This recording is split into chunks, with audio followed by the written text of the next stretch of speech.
L'Essonne compte essentiellement une trentaine de terrains de camping répartis pour l'essentiel dans le sud du département. Le parc des Roches de Saint-Chéron est l'un des plus importants de l'Essonne avec quelques 23 hectares dans les bois. Mais ici, comme dans les autres terrains essonniens, la vocation principale du camping consiste à accueillir à l'année des caravanes et mobil-homes qui font office de résidence secondaire. Oui, alors là, vous êtes dans la zone résidentielle où les gens soit passent leurs vacances, soit les week-ends.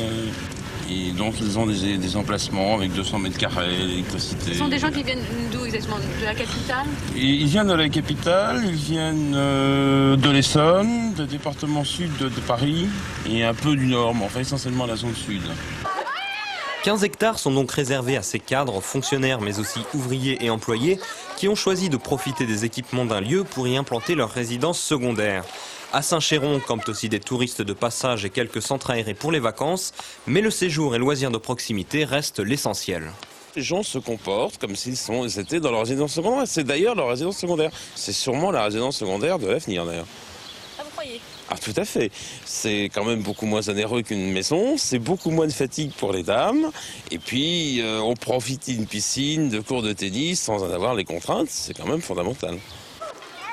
Ces résidents du week-end et des petites vacances sont pour la plupart de jeunes familles avec des enfants en bas âge. À l'année, il faut compter 5 800 francs pour l'emplacement d'une caravane et 6 600 francs pour un mobil-home. Le camping à la ferme est très peu développé en Essonne. Quant aux campeurs de passage, certains terrains refusent de les accueillir, se consacrant exclusivement au principe du camping résident. Au parc des Roches, l'un et l'autre se pratiquent, sans doute en raison de la proximité des châteaux essonniens qui attirent des touristes étrangers.